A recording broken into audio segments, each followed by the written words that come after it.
हम मनुष्य भी कितना अधीर होते हैं। किसी भी चीज को पाने के लिए जी जान से कड़ी मेहनत तो करते हैं, लेकिन ऐन उस वक्त जबकि सफलता मिलने ही वाली थी, हम सारे प्रयास करना छोड़ देते हैं, यह सोचकर कि अब और मेहनत करना फालतू है।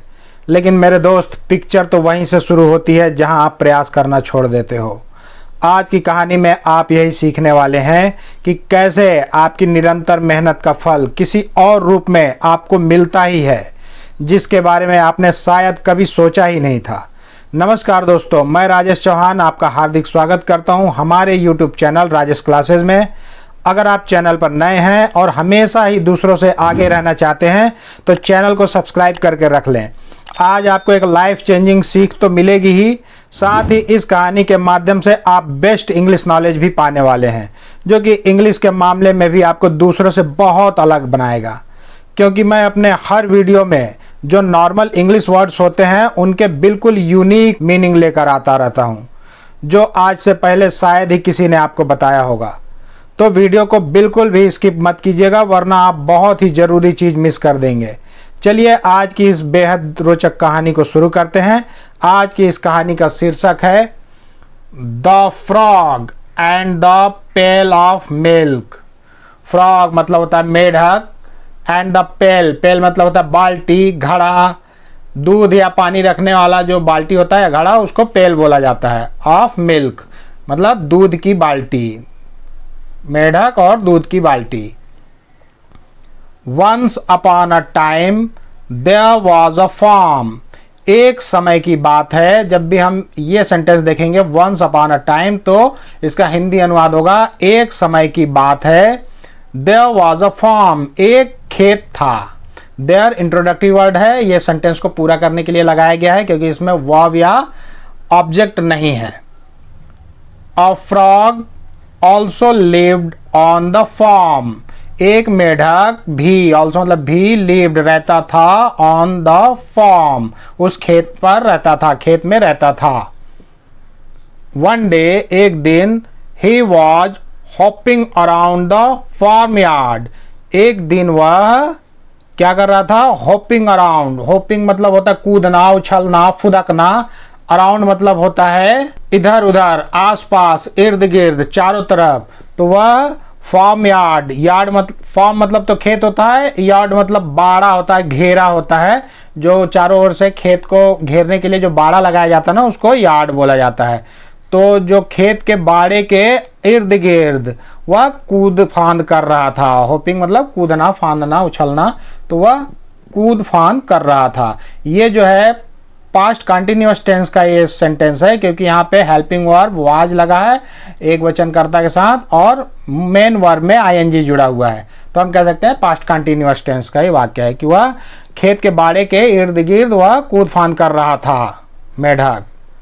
He became somewhat careless. वह हो गया, बिकम मतलब होना, बिकेम मतलब हो गया, वर्ब का second form, past indefinite tense. वह हो गया समवॉट। समवॉट मतलब होता है कुछ हद तक, थोड़ा थोड़ा, कुछ ना कुछ। तो कुछ हद तक वह केयरलेस, केयरलेस मतलब लापरवाह होता है ना, तो वह कुछ हद तक लापरवाह हो गया। सडनली, अचानक, ही ended up falling into a pail half filled with milk. He ended up, उसका जो उछल कूद है उसका अंत हुआ, फॉलिंग गिरने से, इनटू अ पेल उस बाल्टी में जो हाफ फिल्ड आधी भरी हुई थी। हाफ मतलब आधा, फिल्ड मतलब भरा हुआ, आधी भरी हुई थी, विथ मतलब से, मिल्क दूध से आधी भरी हुई बाल्टी में गिरने से उसके उछल कूद की अंत हुई। वह उछल कूद कर रहा था लेकिन अचानक से वह आधी भरी दूध की बाल्टी में गिर गया। He tried to get out. वह कोशिश किया, टू गेट आउट बाहर निकलने का, वो बाहर निकलने का प्रयास किया, कोशिश किया। As he swam about attempting to reach the top of the pail. As मतलब जब होता है, जैसे होता है, मानो, जितना, की तरह, चूंकि, ज्यों ही, बहुत सारे मतलब निकल के आते हैं ना। तो इस सेंटेंस के हिसाब से कहेंगे एज ही स्वाम, जब वह तैर कर, स्विम मतलब तैरना, स्वाम मतलब तैर कर, जब वह तैर कर, अबाउट अटेम्प्टिंग, अबाउट मतलब इधर उधर, अबाउट मतलब भी लगभग भी होता है, के बारे में भी होता है, चारों ओर भी होता है, इधर उधर भी होता है, इसके बारे में भी बहुत सारी मीनिंग निकल के आती है।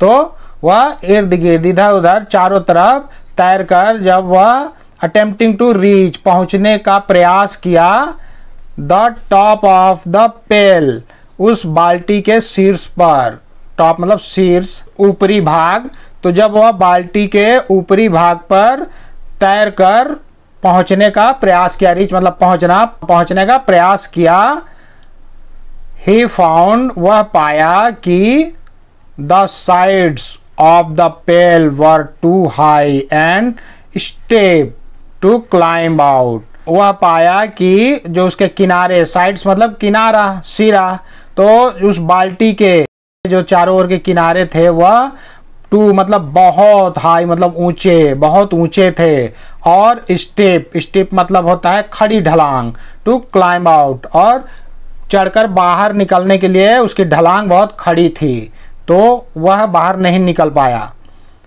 ही tried to stretch his back legs to push off the bottom of the pail but found it too deep, फिर उसने ट्राई किया स्ट्रेच, स्ट्रेच मतलब खींचना, तनाव, खिंचाव, तो आपने पिछले जो टांग है उसके पिछले टांग उसको खींचकर धक्का देने के लिए, पुश ऑफ धक्का देने के लिए, बॉटम ऑफ द पेल, उस बाल्टी के जो तला है, तली है, बॉटम मतलब होता है तला, निचला भाग, पेंदा, तलहटी, तो उसने फिर क्या प्रयास किया कि जो बाल्टी है उसके तलहटी पे जाकर अपने पिछले हिस्से से, पिछले टांगों से उसको तनाव खींचकर ऊपर उछलने की, धक्का देने की, उस पेंदा को, उस तला को धक्का देकर सोचा कि ऊपर उछल जाऊं, but found it too deep, लेकिन वह पाया कि यह बहुत गहरा है, टू मतलब बहुत, डीप मतलब गहरा, लेकिन वो अंदर नहीं जा पाया क्योंकि तलहटी तक उसका पैर ही नहीं पहुंच पा रहा था, बहुत गहरा था वो उसके लिए।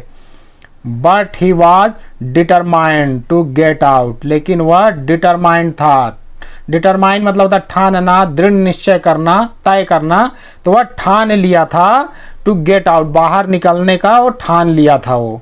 ही डिड नॉट गिव अप, वह did not give up, give up मतलब होता है छोड़ देना, समर्पण करना, हार मान लेना, लेकिन उसने हार नहीं मानी।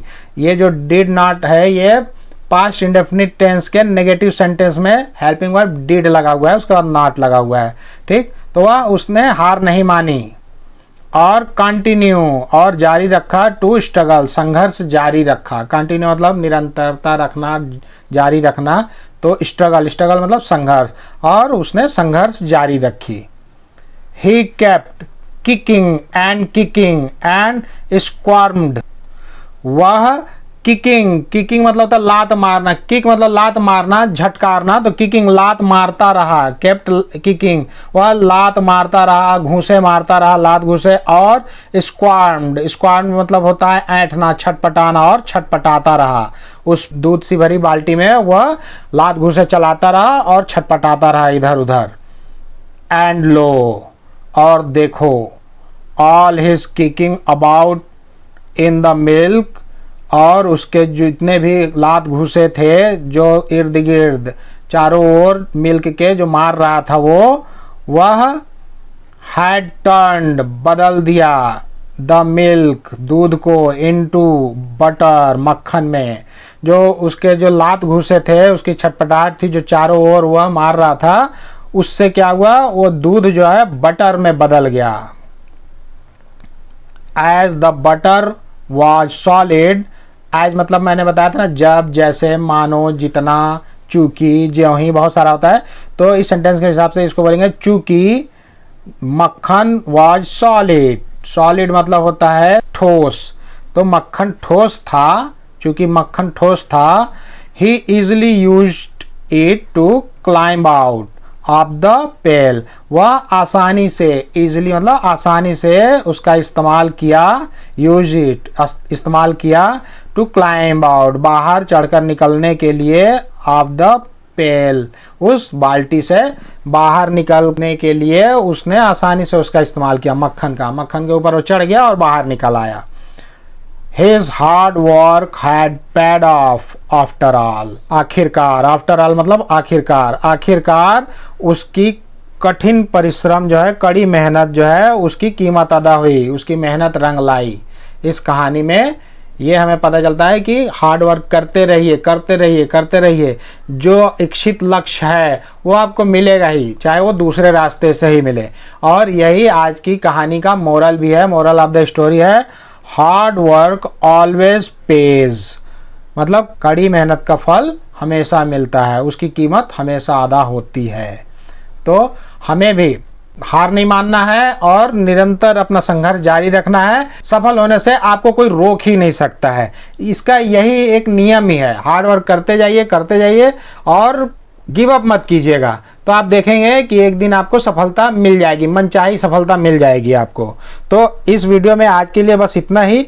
यदि आज का लेसन आपके जीवन में जरा सा भी वैल्यू ऐड किया होगा तो कृपया वीडियो को लाइक करें, चैनल को सब्सक्राइब करें और बेल आइकन को प्रेस करके ऑल पर जरूर सेट कर लें, ताकि मैं जब भी इस तरह के वीडियो अपलोड करूं तो उसका नोटिफिकेशन सबसे पहले आपको मिल सके। तो बहुत जल्द मिलते हैं एक और मजेदार और ज्ञानवर्धक वीडियो के साथ। तब तक के लिए आप लोग अपना ध्यान रखें, खुश रहें, मस्त रहें, स्वस्थ रहें। नमस्कार।